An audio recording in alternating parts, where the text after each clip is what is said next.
But we must do much more. It is time for all nations to work together to isolate the Kim regime until it ceases its hostile behavior. We face this decision not only in North Korea. It is far past time for the nations of the world to confront another reckless regime, one that speaks openly of mass murder, vowing death to America, destruction to Israel, and ruin for many leaders and nations in this room. The Iranian government masks a corrupt dictatorship behind the false guise of a democracy. It has turned a wealthy country with a rich history and culture into an economically depleted rogue state whose chief exports are violence, bloodshed, and chaos. The longest suffering victims of Iran's leaders are, in fact, its own people.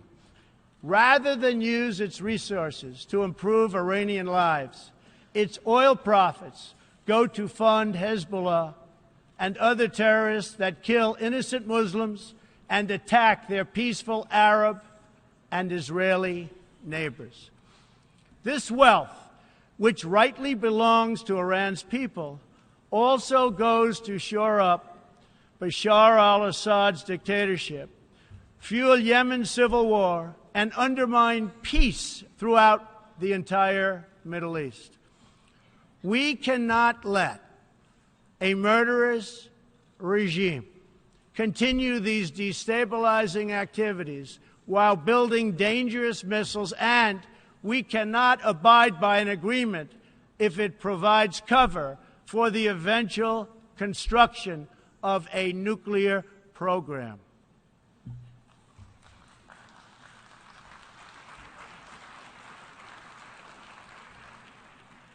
The Iran deal was one of the worst and most one-sided transactions the United States has ever entered into. Frankly, that deal is an embarrassment to the United States, and I don't think you've heard the last of it, believe me. It is time for the entire world to join us in demanding that Iran's government end its pursuit of death and destruction. It is time for the regime to free all Americans and citizens of other nations that they have unjustly detained. And above all, Iran's government must stop supporting terrorists, begin serving its own people, and respect the sovereign rights of its neighbors. The entire world understands that the good people of Iran want change. And other than the vast military power of the United States, that Iran's people are what their leaders fear the most. This is what causes the regime to restrict internet access, tear down satellite dishes, shoot unarmed student protesters, and imprison political reformers. Oppressive regimes cannot endure forever, and the day will come when the people will face a choice.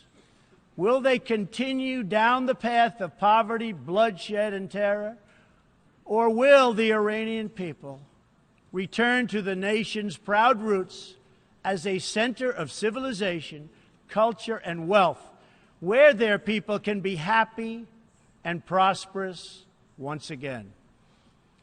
The Iranian regime's support for terror is in stark contrast to the recent commitments of many of its neighbors to fight terrorism and halt its financing. In Saudi Arabia early last year, I was greatly honored to address the leaders of more than 50 Arab and Muslim nations. We agreed that all responsible nations must work together to confront terrorists and the Islamic extremism that inspires them. We will stop radical Islamic terrorism because we cannot allow it to tear up our nation and indeed to tear up the entire world. We must deny the terrorists safe haven, transit, funding, and any form of support for their vile and sinister ideology. We must drive them out of our nations.